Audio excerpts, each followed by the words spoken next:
Bismillahirrahmanirrahim. Assalamualaikum warahmatullahi wabarakatuh. Kami dari kelompok 9 yakni akan menjelaskan tentang memahami ilmu nasikh dan mansukh. Ilmu nasikh dan mansukh yakni yang dimaksud dalam konteks Al-Quran. Nasikh sendiri mempunyai arti yakni menghilangkan dan memindahkan. Nasikh secara istilah menghilangkan hubungan hukum syar'i dengan sebuah perbuatan menggunakan dalil syar'i.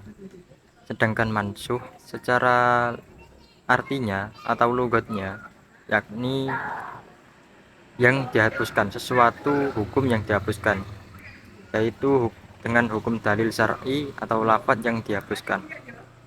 Nasikh dan mansukh mempunyai keterkaitan dan persamaan. Nasikh dan mansukh mempunyai dua konsep penting dalam ilmu usul fiqih atau ilmu dasar hukum Islam yang terkait dengan interpretasi dan aplikasi hukum dalam Islam. Berikut adalah perbedaan utama antara keduanya. 1. Nasikh atau abrogasi. Nasikh merujuk pada konsep pembatalan atau penggantian suatu hukum atau ayat dalam Al-Quran dengan hukum atau ayat-ayat yang lain yang datang setelahnya. Nasikh mengakibatkan hukum atau ayat yang pertama dianggap tidak berlaku lagi atau memiliki kekuatan yang berkurang, sedangkan hukum atau ayat yang kedua yang menjadi pengganti memiliki kekuatan yang lebih kuat. Ada istilah lain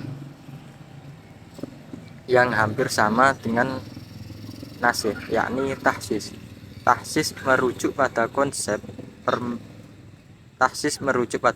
pembatasan atau pengecualian terhadap sesuatu hukum umum atau ayat dalam Al-Quran dengan menguraikan situasi tertentu di mana hukum tersebut tidak berlaku atau berlaku dengan syarat tertentu. Tahsis menjelaskan bahwa dalam beberapa konteks atau situasi, hukum umum atau ayat dapat dibatasi atau dikecualikan hingga tidak berlaku sepenuhnya. Ada beberapa cara dalam mengimplementasikan nasikh. 1.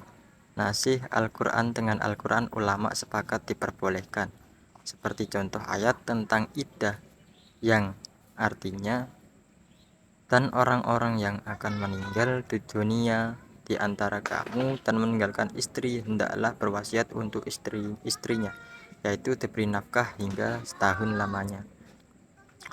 Surat Al-Baqarah ayat 24.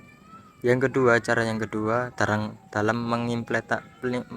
mengimplementasikan nasikh, yakni yang kedua menasih hadis dengan Al-Quran.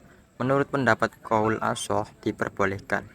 Contohnya, dinasahnya hukum haram menggauli istri di malam hari bagi orang yang berpuasa yang ditetapkan berdasarkan hadis dengan firman Allah.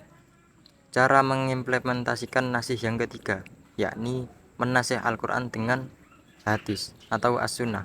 Menurut qaul ashah diperbolehkan karena baik mutawatir maupun ahad. Imam Asy-Syafi'i berpendapat seandainya menasih Al-Quran dengan hadis terjadi, maka pastilah sunnah tersebut dibarengi penguat dalil Al-Quran yang lain. Berikutnya macam-macam nasikh. Nas yang mansukh hukumnya namun lafadznya tetap. Yang kedua, nas yang mansukh lafadznya namun hukumnya tetap. Yang ketiga, nas yang mansukh hukumnya dan lafadznya. Kesimpulannya, secara bahasa, nasikh adalah menghapus, sedangkan mansukh adalah yang dihapus. Dengan demikian, ada dua hal yang terkait, yakni nasikh dan mansukh. Sedangkan menurut istilah, nasikh adalah menghapus sesuatu ketentuan hukum syara dengan dalil syara yang datangnya kemudian, atau lebih mudahnya nasikh adalah menghapus atau membatalkan berlakunya suatu hukum syara yang telah ada oleh hukum syara yang datang kemudian. Sedangkan mansukh adalah suatu hukum syara yang dihapuskan oleh hukum yang datang kemudian itu. Jadi, nasi berarti menghapus sedangkan mansuk berarti dihapus. Itulah presentasi yang bisa kami sampaikan. Apabila ada kesalahan, kami mohon maaf sebesar-besarnya. Wassalamualaikum warahmatullahi wabarakatuh.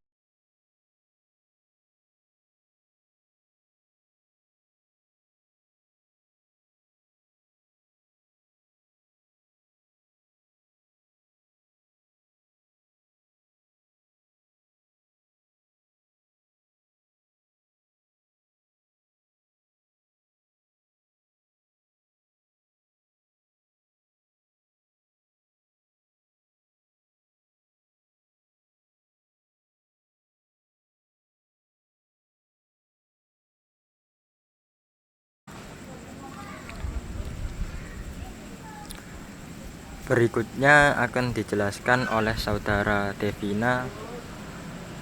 Terima kasih dari saya.